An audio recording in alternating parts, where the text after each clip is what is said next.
Então, amados, nós temos o tema da noite aí, que é superando tempos difíceis. Repita comigo, superando tempos difíceis. Romanos capítulo 8, versículo 18. Eu amo esse texto bíblico. Romanos 8, 18.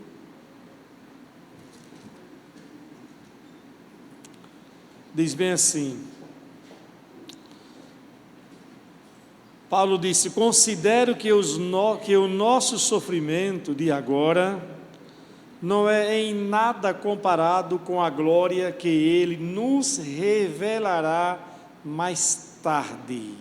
Amém, queridos? Ou outras traduções dizem que as nossas leves e momentâneas tribulações produzem em nós ou para nós um eterno peso de glória acima de qualquer comparação. Essa palavra que Paulo está dizendo aqui, eu creio de todo o meu coração que ela acaba sendo um bálsamo para nós, sim ou não? Sim. Quando você está passando por um tempo difícil, e a palavra diz assim, que esses sofrimentos que você está passando agora, ou essas adversidades que você está passando agora, não vai se comparar em nada com aquilo que você vai viver mais adiante. Não só mais adiante na vida mesmo terrena, bem como no mais adiante na vida eterna.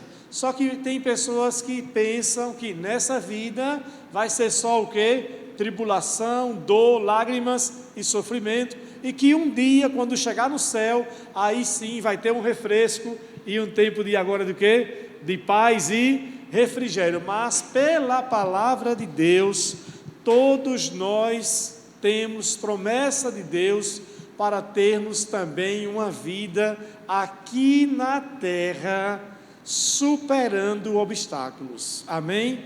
Não é uma vida sem obstáculos. Jesus não prometeu para ninguém uma vida na qual nós nunca passaríamos por tempos difíceis. Essa vida, sem tempos difíceis, aí sim, só na eternidade. Agora, na terra também não é só uma vida com tempos difíceis. Nós passamos por momentos difíceis e nós podemos superar todos eles. Amém? Diga comigo, é possível superar os tempos difíceis. Porque tem pessoas que pensam que pelo fato de ser cristão, ele nunca vai passar por tempo difícil. E quando passa por um tempo difícil, entra em crise. Tipo assim, Deus me abandonou, por que está acontecendo isso? Não, queridos, não é bem assim não. Todos nós passamos por tempos difíceis, por desafios, por tempestades, adversidades, dias maus, todos nós passamos, mesmo sendo cristãos. A Bíblia diz em Mateus capítulo 7, versículo 21, que tanto aquele que edifica a casa na areia, quanto aquele que edifica a casa sobre a rocha, os dois vão ser impactados com uma tempestade, sim ou não? Sim, com um vendaval, com um tempo ruim. A diferença é que só vai prevalecer aquela casa que está edificada sobre a rocha. Amém? E Jesus mesmo em João 16, 33, o que foi que ele disse? Que nesse mundo tereis o quê? Aflições, mas, diga mas, tende bom ânimo. Amém? Por que o bom ânimo? Porque o bom ânimo vai ser essa força que você precisa no seu interior para justamente superar os tempos difíceis. Porque eu sei muito bem que há situações que nós passamos, que enfrentamos, que às vezes nós perdemos as nossas forças.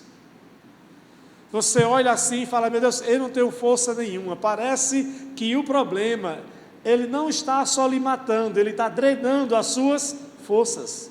está drenando as suas emoções de um jeito que você luta para ficar apenas de pé. Não é lutar para lutar, você luta apenas para ficar de pé. Eu sei que não é fácil.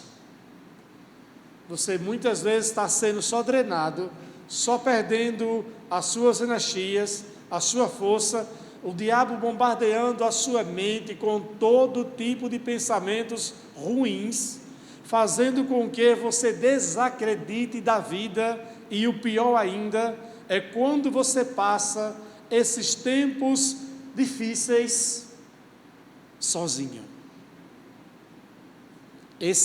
Essa é a parte difícil. É quando você passa sozinho. É quando você não tem um ombro amigo para chorar, ou você não tem palavras de apoio e nem de motivação. É quando você passa os tempos difíceis sozinho. Se é difícil superar os tempos difíceis sozinho, é mais difícil ainda. Mas não é impossível. Não é impossível. Então, se você está passando por tempos difíceis e se sente só, porque às vezes você pode ser casado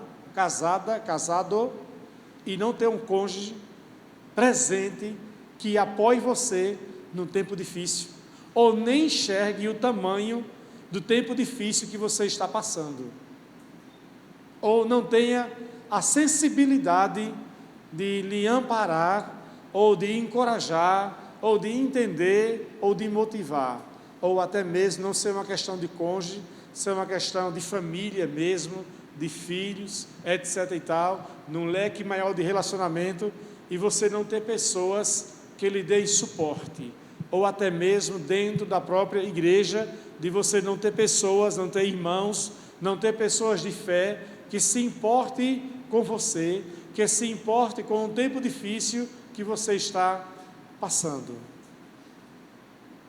Não é fácil passar sozinho, mas eu afirmo em dizer, não é impossível. E eu quero mostrar hoje um exemplo de um personagem na Bíblia que passou, não foi por uma fasezinha simples, passou por um tempo difícil muito longo e só. Esse personagem é José. Eu já disse aqui, desde o ano de 1998, foi até o ano que Felipe nasceu, eu leio a Bíblia todos os anos, uma vez por ano.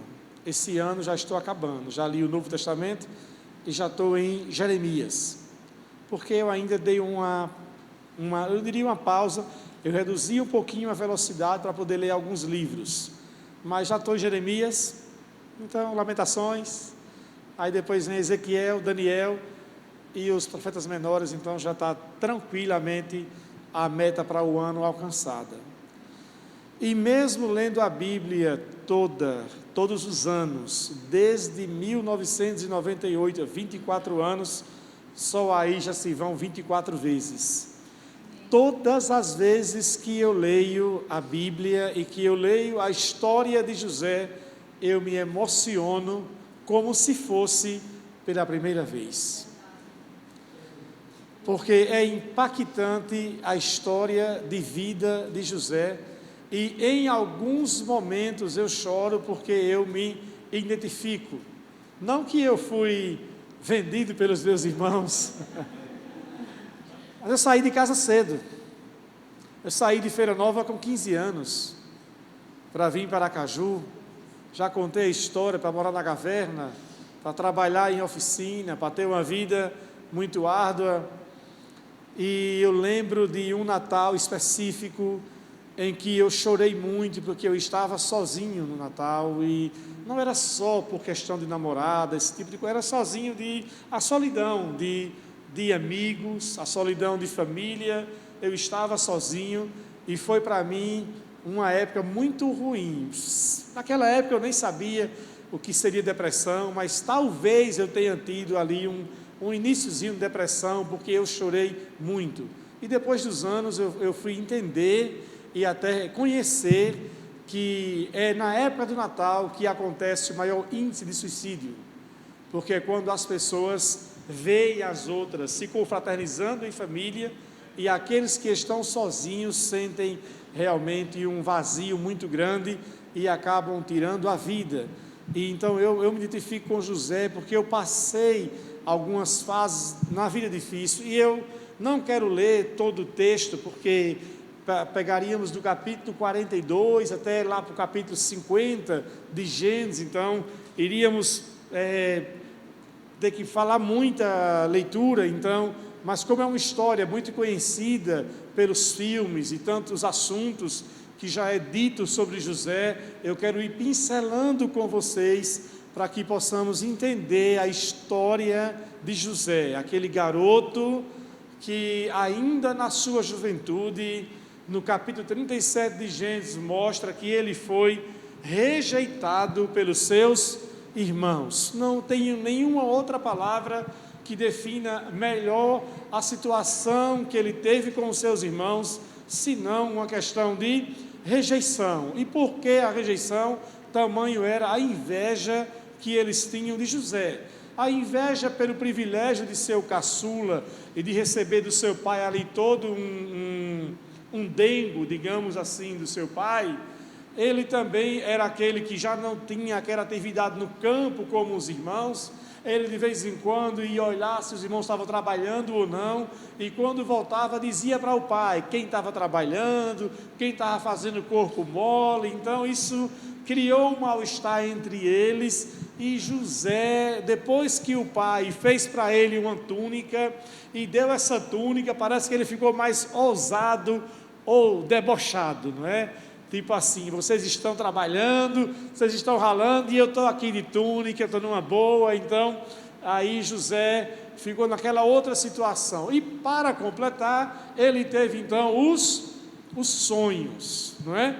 Ele teve os 2 sonhos, nos quais ele era colocado em uma posição de superioridade perante os seus irmãos. Então, para os irmãos que já estavam nutrindo aquele sentimento no coração ruim, agora esse sonho que José revelou foi o combustível para poder explodir o que já estava dentro deles. E o desfecho foi que, a princípio, os irmãos pensaram em matar José, mas pela intervenção de um dos irmãos, de José mesmo, foi que acabou eles não consumando essa ideia de matar José, mas de vender José para os viajantes, para os estrangeiros. E ali José então tem o seu primeiro momento difícil. Não pense que foi fácil. Você ser rejeitado pelos seus próprios irmãos, está ali diante de uma situação de quase perder a sua vida e depois ser vendido como escravo, ou seja, quebrando todo o vínculo familiar de quem? De José. Agora José, ele é levado para uma terra estrangeira, numa condição de que, irmãos? De escravo. E numa época, há muitos anos atrás, e se você já assistiu filme de escravidão, não pense que José estava numa condição de ser vendido como escravo, numa condição de luxo, não. Ele estava numa condição muito difícil, de aparência, de roupa, de conforto, de tudo que você possa imaginar. José estava completamente maltratado, numa condição agora de um homem, de um jovem, aliás, que era livre, que tinha o carinho do seu pai e os privilégios do seu pai, agora se vê em uma situação completamente adversa, agora como um escravo em uma terra distante, com um povo falando uma língua, um idioma que ele não falava, um idioma que ele não dominava, com uma cultura completamente diferente da sua cultura. Ele veio da cultura do seu pai, que cultuava a Deus, Jeová, como o único Deus, e agora está no Egito, em uma cultura que adora-se a tantos e tantos deuses, com comida, com roupa, com tudo que você possa imaginar, completamente o quê? Diferente. E mais uma vez afirmo, sozinho. Pergunto para você, era um tempo difícil para José? Sim ou não? Fácil para superar ou muito difícil? Ele tinha tudo para quê, irmãos? Para sucumbir, para se tornar um fugitivo, um assassino, violento, revoltado. Não seria assim? Os jovens de hoje têm tudo e muitos são o quê? Revoltados. Não é assim? É revoltado, às vezes com o pai, com a mãe, com a vida, até com Deus. E José estava ali sem nada, mas com o coração livre. Amém. E é interessante que eu passei esses dias meditando muito sobre José, para poder pregar e falar sobre ele nesse tema. A Bíblia, quando fala sobre Abraão, o seu bisavô, fala de Abraão como um homem que construía altares e cultuava a Deus. A Bíblia fala de Isaque, o avô de José, como um homem também que cultuava a Deus. Fala de Jacó como aquele homem que teve algumas experiências com quem? Com Deus, quando fugia de Esaú, quando esteve com Labão, viu o anjo, lutou com o anjo, teve visão, teve encontro, teve palavra de Deus, mas nós não encontramos, com exceção dos sonhos, que diretamente Deus não aparece nos sonhos, diretamente Deus não fala com José nos sonhos, apenas José tinha os sonhos com uma linguagem interpretativa, que ele poderia interpretar, mas não era Deus falando com ele, como falou com o seu bisavô, eu sou o teu Deus, como falou com o seu avô, eu sou o Deus do teu pai, como falou com o seu pai, eu sou o Deus de Abraão, o Deus de Isaque, e eu sou o teu Deus. Deus não apareceu em nada para falar com quem? Com José. Então José não tinha essa igreja, não tinha uma igreja. José não tinha um tabernáculo, José não tinha uma tenda, José não tinha um altar, José não tinha nada, pelo contrário, ele estava em um país completamente o quê? Idólatra. Em um país completamente com uma cultura diferente. Ele tinha tudo para se perder, irmãos. Sim ou não? Sim, tudo para se perder, para a sua fé, o pouco que tinha da sua fé ser desconstruída, até pela sua idade. Ele não era um homem vivido, era um jovem. E a gente vê os jovens de hoje, aqui um parêntese, se perdendo na fé com nada. Tem uma fé desconstruída com nada. Tem uma fé desconstruída com pessoas que até experimentaram coisas de Deus. Com os jovens que viveram coisas intensas com Deus, que experimentaram, que tiveram profecia, que tiveram revelação, experiência, batismo do Espírito Santo, enchimento, unção, com tantas coisas. E hoje jovens desses estão aonde?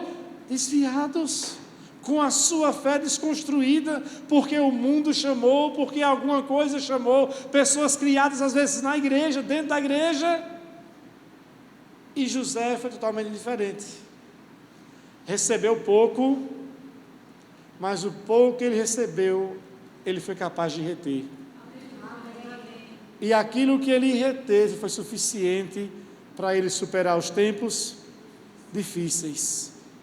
Então José, ele nessa condição de escravo, a coisa melhora para ele um pouquinho, porque ele é colocado na casa de quem?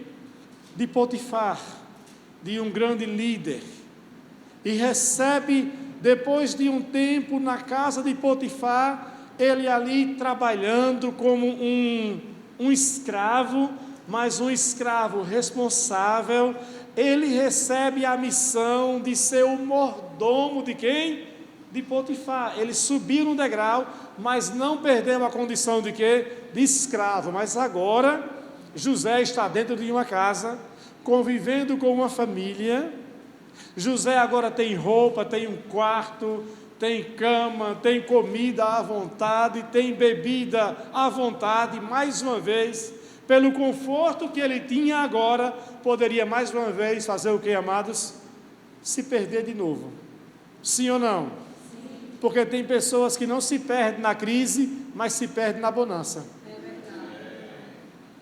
É assim. Tem gente que se perde na bonança, quando tem carro, quando tem dinheiro, quando tem tudo, pronto. Vira o mundo de cabeça para baixo. Aí José agora tem tudo em suas mãos. E aí vem a famosa o quê? Tentação.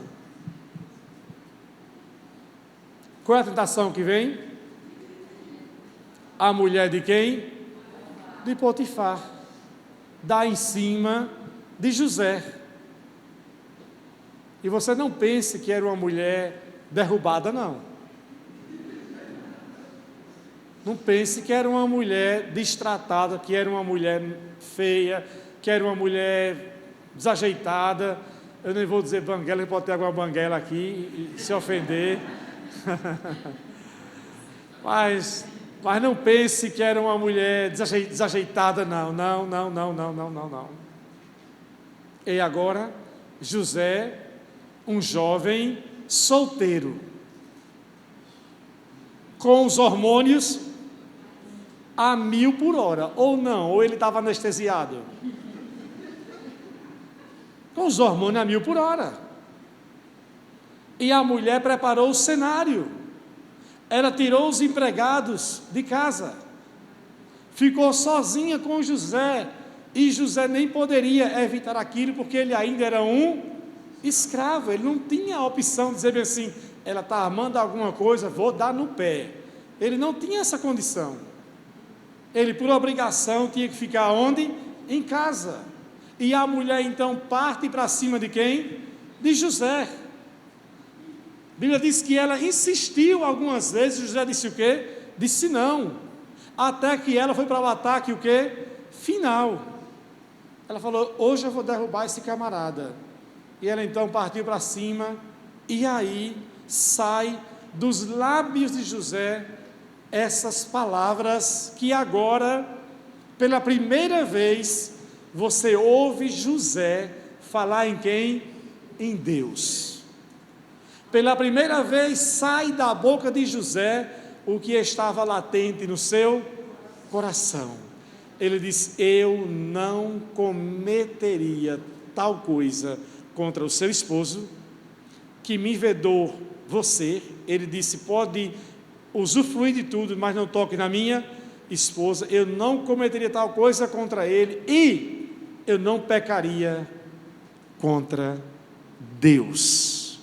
Ou seja, José estava preservando em seu coração um temor que ele ainda não conhecia profundamente, como talvez tantos aqui conheçam.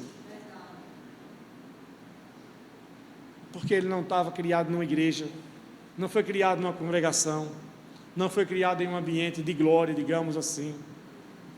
Mais uma vez estava em um país, o quê? Estrangeiro. Sabendo ele que o não para aquela mulher poderia se tornar uma situação desconfortável para ele, que humanamente falando, digamos assim, seria melhor para ele estar com ela, sim ou não? Sim ou não, irmãos? Sim. Humanamente era melhor para ele estar com ela, ter um caso com ela, se envolver com ela, ia ter uma mulher para se satisfazer, ia ficar ali no escondido, ia ter certamente mais vantagens dentro da casa, mais conforto, mas em contrapartida, o plano de Deus iria por água abaixo. E muitas pessoas não têm considerado o plano de Deus para a vida delas quando estão passando por tempos difíceis. Elas negociam, elas abrem mão, elas se rendem e aí vão por água abaixo. O não de José custou muito para ele, humanamente falando. A mulher o acusou de ter o quê? Violentado. Se fosse nos dias de hoje, como seria o caso? Já estaria onde? No Instagram, no Facebook, na notícia, nos jornais, e mais jornais, e mais jornais. Um hebreu que vivia na casa de Potifar tentou abusar, já dizia logo, abusou, nem diria tentou, já colocava como um homem que abusou, que violentou, tentou violentar uma mulher, enfim, era toda uma narrativa agora para poder colocar José ainda numa condição pior. E para José, ele não teve escapatória, ele foi colocado na prisão. No ponto de vista, pastor Helene, que é aqui um promotor aposentado e um advogado, no ponto de vista jurídico, uma condenação injusta. Porque foi a palavra dela contra dele, mas ele era um escravo. Tem direito? Tem voz? Não. Então o que ela disse prevaleceu. E José agora foi colocado em uma situação melhor do que ele estava ou pior? Mas pior por quê? Porque ele decidiu honrar quem? A Deus. E o que ele poderia pensar disso a respeito de Deus? O que ele poderia pensar a respeito de Deus sobre isso? Deus é o quê? É injusto. Que adiantou? Que adiantou fazer o certo? Que adiantou fazer a coisa certa? E não é assim que muitas pessoas dizem. Que adianta fazer o certo? Que adianta obedecer? Que adianta ir para a igreja? Que adianta obedecer a Deus? Que adianta andar na palavra de Deus? Eu ando na palavra e as coisas não acontecem? Eu ando na palavra e os problemas só aumentam? Eu vou para a igreja e a vida só continua com mais dificuldade? Que adianta? Que adianta? E reclamam de Deus, como se Deus tivesse o quê? Culpa. Mas é interessante como José, embora sendo esse jovem em crescimento, embora não sendo um jovem que tivesse um aparato religioso por trás, ele não tinha um pastor, ele não tinha um sacerdote, ele não tinha um profeta encorajando ele como os reis tiveram, como Davi, Salomão e tantos outros depois. Ele não tinha um profeta, ele não tinha um sacerdote cuidando dele, ele não tinha um líder espiritual, ninguém mentoreando José, ele não tinha nada disso. Eu estou mostrando para vocês que não é fácil superar os tempos difíceis, estando sozinho é muito difícil, mas eu estou afirmando para vocês que é possível superar os tempos difíceis mesmo sozinho humanamente, porque com Deus sempre. E essa era a condição de José, porque a palavra não diz como, a palavra só diz assim: e Deus era com José. Na prisão, Deus era com José. Na casa de Potifar diz: Deus era com José. Não diz como, mas diz que Deus era com José. Talvez você não saiba como Deus tem sido com você, mas tenha certeza, Ele está com você. Talvez você não está entendendo como Ele está trabalhando, mas o importante é que aí dentro você sabe: Deus está comigo, eu não estou sozinho, Deus está comigo, Ele é a minha força, Ele é o meu amparo, Ele é o meu sustento, Ele está comigo. E quão bom é quando você sabe que Ele está, porque tem uma voz profética afirmando que Ele está. Mas se você não tem uma voz profética afirmando que está, creia nas Escrituras que Ele diz: eu estou convosco todos os dias até a consumação dos séculos. Você não está sozinho. E não estar sozinho e estar com Deus é tudo o que você precisa para superar os tempos difíceis. Então José está na prisão. Na prisão, agora ele desenvolve uma amizade com dois prisioneiros, com o copeiro e com o padeiro, que também foram colocados na prisão. E depois de um certo tempo na prisão, no qual José entrou numa condição de prisioneiro, mas agora já era chefe do cárcere. Olha só que privilégio, já era chefe do cárcere. Ele já não era mais um preso comum, era um preso que já tinha uma liderança sobre ele. E isso é interessante, porque eram os meios que Deus ia usando, ou, como dizem, os processos que Deus ia usando para formar o coração de quem? De José. E agora se apresentam para ele os dois, e os dois têm sonhos. O copeiro teve o sonho, e o padeiro também teve os sonhos. E é interessante que os dois foram até José para buscar a interpretação de quê? Dos sonhos. Bom, eu pergunto, José era um especialista em sonhos? Sim ou não? Não. Os sonhos que José havia tido com ele mesmo, até aquele momento, tinha se realizado?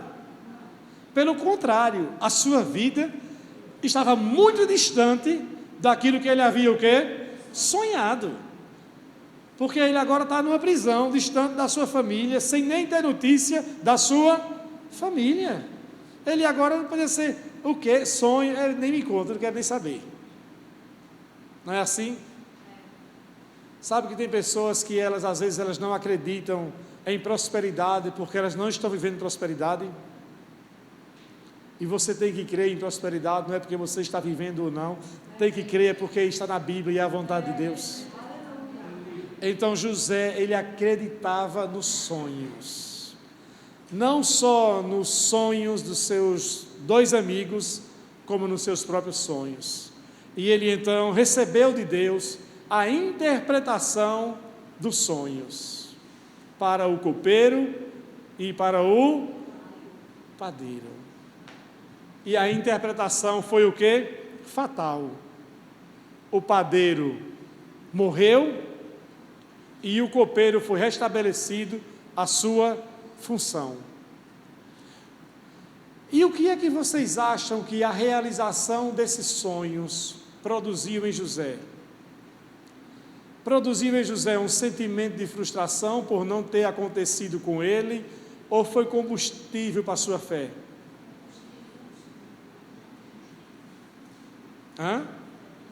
Foi combustível para a sua fé.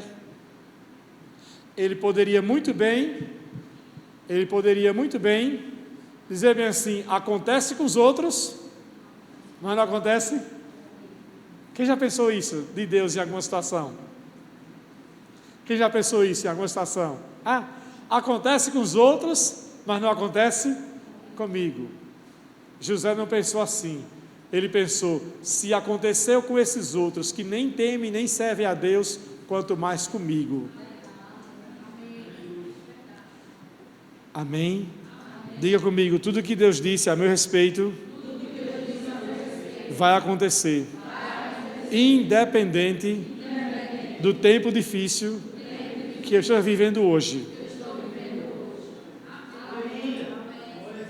Agora não é independente da sua fé, aí depende da sua fé. E aí José falou para os dois, especificamente para o copeiro, porque ele sabia que o padeiro estava frito.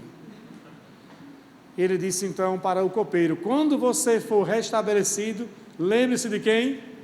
De mim. Talvez com a expectativa de sair, porque foi colocado justamente, lembre de mim.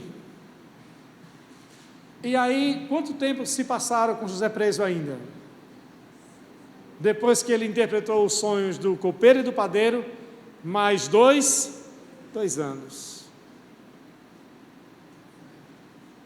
Irmãos, o tempo difícil, demorado foi esse para José, porque não foi apenas um evento, foram vários eventos ruins na sua vida. Eu quero que essa palavra de hoje seja um sopro de esperança para o seu coração. Não importa se o deserto, se o tempo difícil está demorando, o que mais importa é se a sua fé está ficando mais apurada nesse tempo, ou se ela está ruindo. Se ela estiver ruindo, aí você está frito, mas se ela estiver sendo apurada, a Bíblia diz em 1 João 5,4, que todo aquele que é nascido de Deus vence o mundo, e esta é a vitória que vence o mundo, a nossa fé. E 1 Pedro diz que a nossa fé, que é mais preciosa do que o ouro que perece, quando ela é colocada à prova, ela traz o seu real valor. A fé está aqui, a minha fé prevalece. A sua fé vai prevalecer em meio a qualquer cenário difícil. A sua fé vai prevalecer em meio a qualquer diagnóstico médico ruim, a qualquer cenário financeiro desfavorável para você, a qualquer situação familiar, conjugal difícil que você esteja passando. A fé, ela vai prevalecer. Diga: eu posso ver o amanhã e me alegrar em Deus hoje, porque é a fé que me sustenta e é a fé que me dá esse quadro, porque a fé é a certeza das coisas que se esperam e a prova do que eu não estou vendo.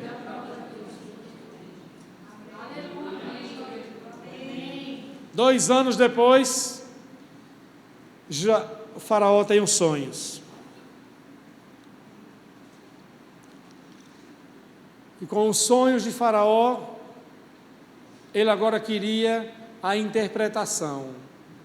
Chamou todos os magos que sabiam interpretar as coisas e pediu a interpretação. Na verdade, ele nem pediu a interpretação, ele queria, foi tão absurdo que ele queria que eles dissessem o que José tinha sonhado, e desse, ou o que o faraó, com quem Faraó havia sonhado, e dessa a interpretação.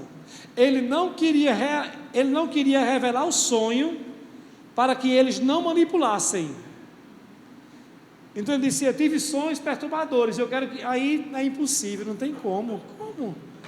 Como é que alguém vai dizer que foi que você sonhou, criatura? E ainda interpretar. Aí chega quem? O copeiro, que lembrou-se de quem? De José. Não sei se ele lembrou de José, foi uma boa lembrança, natural ou ruim, porque agora José, se não acertasse, poderia o quê? Morrer.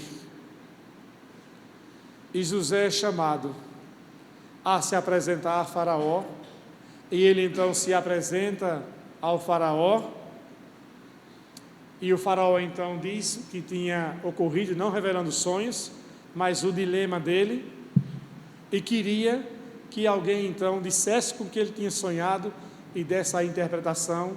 E José, nesse ponto, ele diz que Deus era capaz de fazer isso.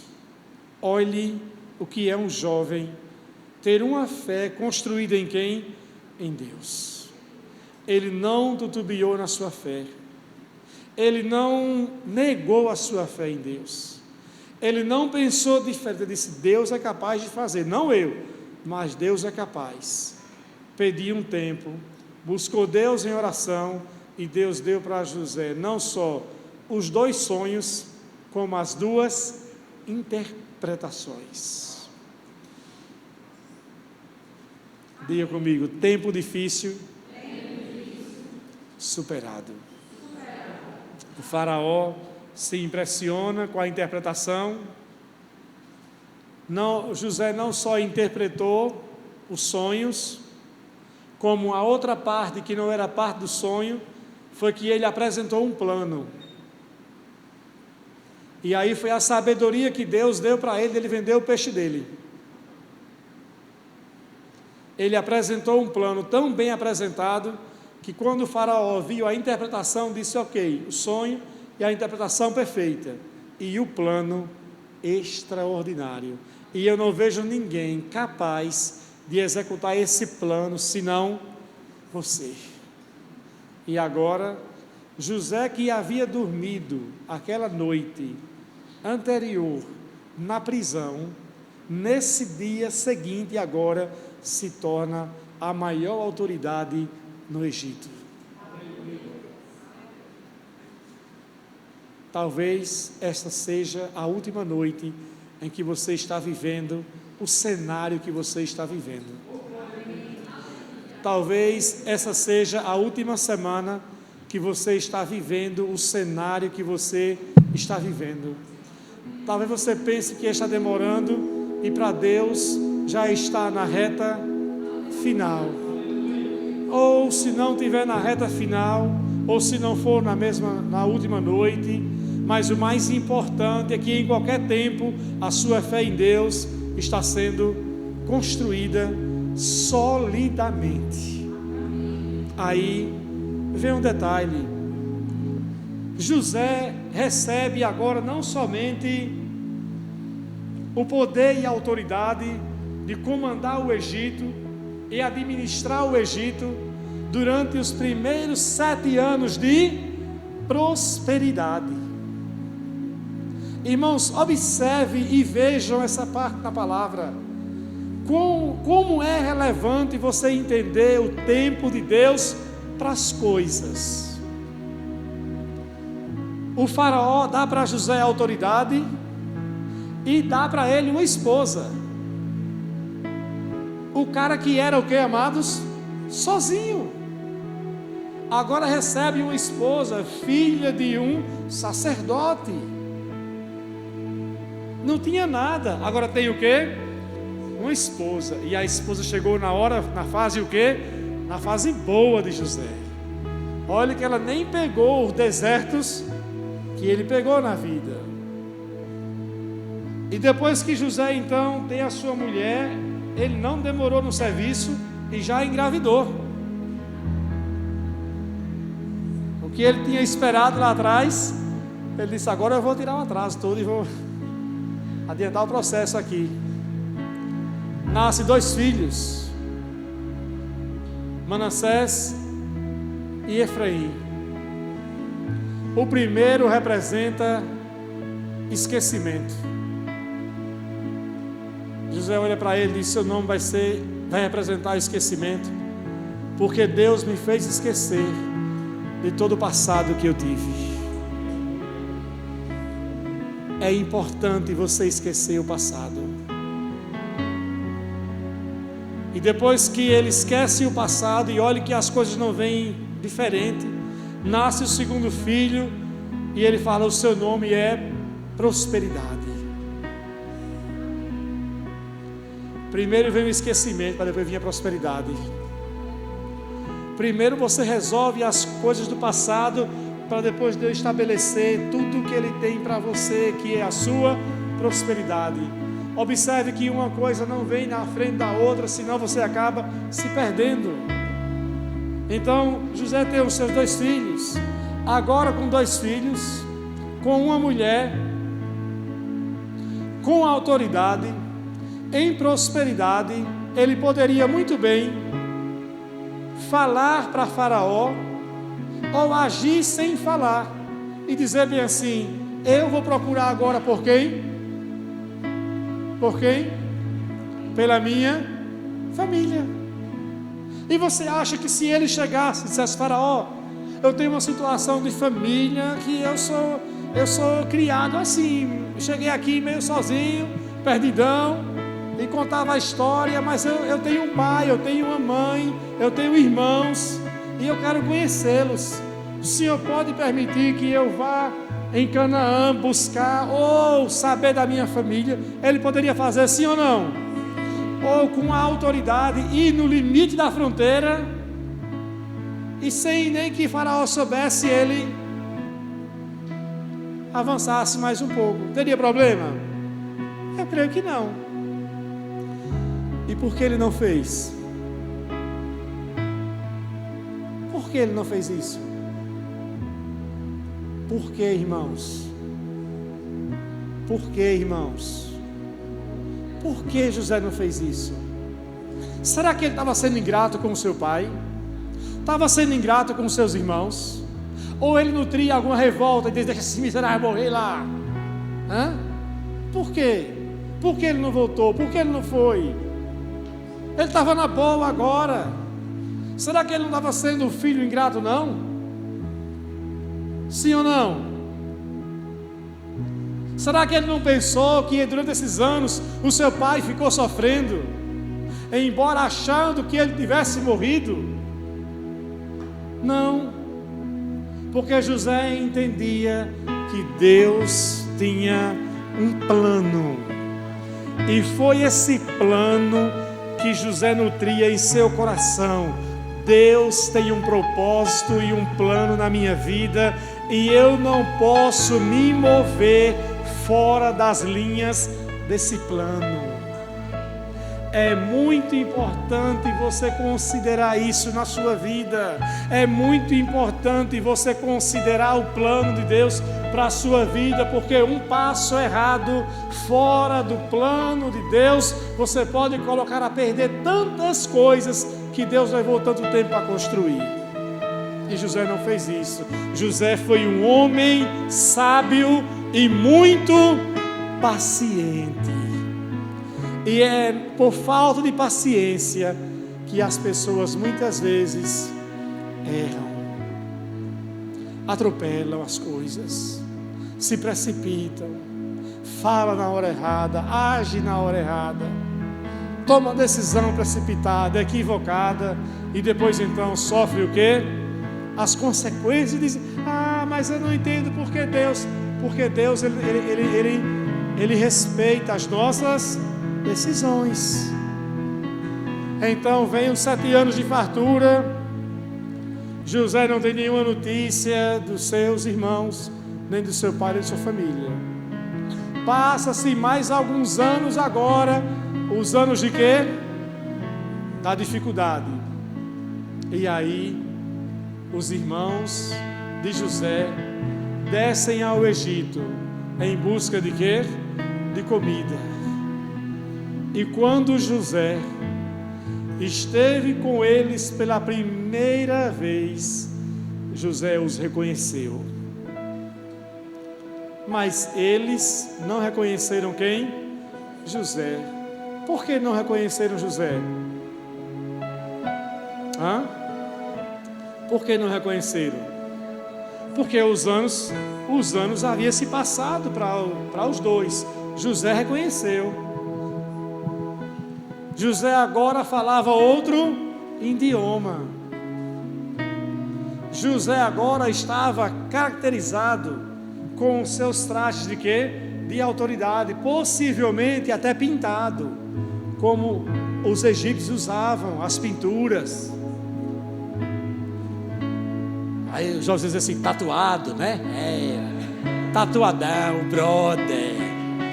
Olha, tá vendo aí? Tatuadão, José, estava lá, todo aquele jovenzinho.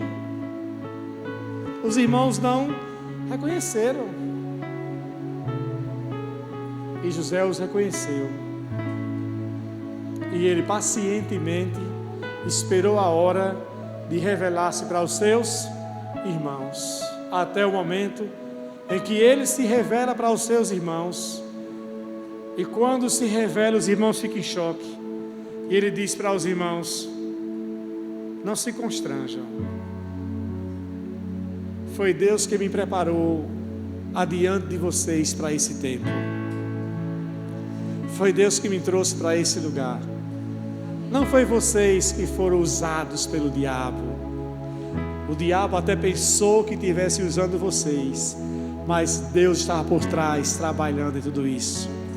Foi Deus que me trouxe para cá para preservar a nossa linhagem, a nossa família, para que as promessas de Deus ao nosso bisavô Abraão, ao nosso avô Isaac e ao nosso pai Jacó se cumprisse. Como está o meu velho pai Jacó? Está bem, ele quer ver você. Ele chora muito, ainda sente a dor. Pois bem, eu quero vê-lo, eu quero trazer a minha família. E ali, quando eles têm o primeiro encontro, 70 pessoas descem com Jacó para o Egito e são preservados daquela crise de fome. E daquelas 70 pessoas, 400 anos depois, esse povo se tornou uma nação com mais de 5 milhões. Tudo por causa da obediência de um homem chamado José, que não se curvou num tempo difícil, que não se prostrou num tempo difícil, que não entrou em crise num tempo difícil, que não negou a sua fé num tempo difícil, que não perdeu o temor a Deus num tempo difícil, que não se prostrou aos deuses do Egito, estando em uma outra nação, em uma outra cultura, mas que guardou o seu coração, temor, valores, princípios, tudo a Deus. E aquele tempo difícil, ou tempos difíceis, foram superados. Amados, a fé não funciona no automático. A fé é como um músculo que é desenvolvida com os pesos da vida, com as adversidades da vida. Josimaias disse: Senhor, não me dê cargas mais leves, mas ombros mais fortes. E assim deve ser para todos nós. Encarar os tempos difíceis, aprofundando cada vez mais a nossa fé em quem? Em Deus. É muito bom você passar por tempos difíceis, tendo pessoas ao seu lado encorajando você. Eu acabei de ler um livro chamado Atravessando as Tempestades, e o autor fala de um capítulo muito interessante, que ele diz bem assim. O autor diz, Tony Cook: nos Estados Unidos, existem aquelas pessoas que são especialistas em sair no meio das tempestades. São chamados caçadores de tempestades. São aquelas pessoas que, enquanto a tempestade está comendo o centro, enquanto as pessoas estão procurando abrigo e segurança, elas saem para as ruas para ir levar segurança e amparo para aqueles que não têm para onde recorrer ou para onde correr. São essas pessoas que vão ao encontro das necessidades dos outros e pegam junto, até colocar aquele outro que não tinha segurança no lugar seguro. Ele disse assim: é muito bom quando nós temos pessoas na vida que vêm ao nosso encontro quando estamos passando por tempos difíceis e por tempestades. Tem pessoas que Deus coloca em nossa vida como um tesouro nas horas mais difíceis. São pessoas que rasgam o que tiver que rasgar, que enfrentam qualquer que for a dificuldade. São pessoas que vão mesmo ao encontro e falam assim: eu estou aqui com você, vamos passar por esse tempo difícil. É desemprego, é uma crise no casamento, é uma situação de saúde. Pessoas que pegam junto com você. É de muito valor você ter pessoas assim na vida. E às vezes não temos. Não é fácil quando você não tem. Mas quando você tem Deus, não é o fim do mundo porque você não tem.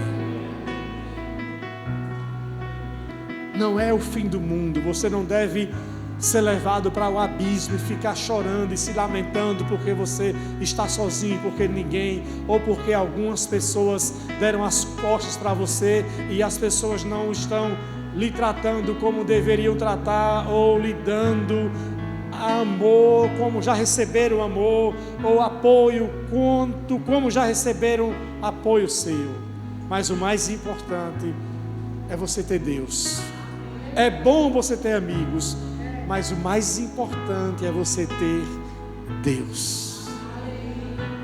E essa é uma palavra para você hoje, aprender a superar os tempos difíceis na sua vida. Se tiver gente com você, como Paulo tinha Silas e tantos outros, como Jesus tinha 3 discípulos perto, é bom. Mas se não tiver ninguém, Deus está sempre com você. Não deixe o diabo tirar isso de você. Você nunca está só. Em seu banheiro, na sua cama, no seu quarto, na sala, sozinho, aonde você estiver, Ele diz: eu estou contigo, não te deixarei, não te abandonarei, não te desampararei. Ainda que o pai abandone o filho, ou que as galinhas abandonem os pintinhos, eu sou o Senhor, eu não te deixarei, eu não te abandonarei, eu estou com você até a consumação dos séculos. Não permita que solidão, que essa dor destrua você, porque essa não é a verdade da sua vida. É um fato que você está só, talvez em termos de pessoas, mas não é a verdade que você está sozinho, porque Deus está com você. E muitas vezes, essa aqui é uma senhorinha que eu amo muito, pastora Ciene. Quase todos os dias falo com ela. Agora a neta mora com ela, a Vitória, que vem aqui para a igreja, que hoje está com gripe. E eu digo sempre para ela: pastora, a senhora não está sozinha quando ela está só em casa. Em cada compartimento desse apartamento o Senhor está. E ela fala: Senhor, pastor, eu sei. Pastor, eu acordo, pego a minha Bíblia, fico na varanda, fico orando, lendo a Bíblia, falando com Deus e Deus falando comigo. Eu sei que Deus está comigo. É importante termos essa concepção. Você não está sozinho. Não deixe o diabo levar você para a crise existencial, para a depressão, para a angústia. Não entre nesse jogo desses pensamentos destrutivos. Deus está com você. E se você talvez olhar mais um pouquinho, você vai perceber que de uma forma especial Deus às vezes levanta uma ou outra pessoa que se importa com você. E aí que você tem que fazer, valorizar essas pessoas que Deus coloca no seu caminho. E um dia, quando você sair do tempo difícil, assim como você recebeu refrigério, você agora dá refrigério para outros. Vamos ficar em pé em nome de Jesus.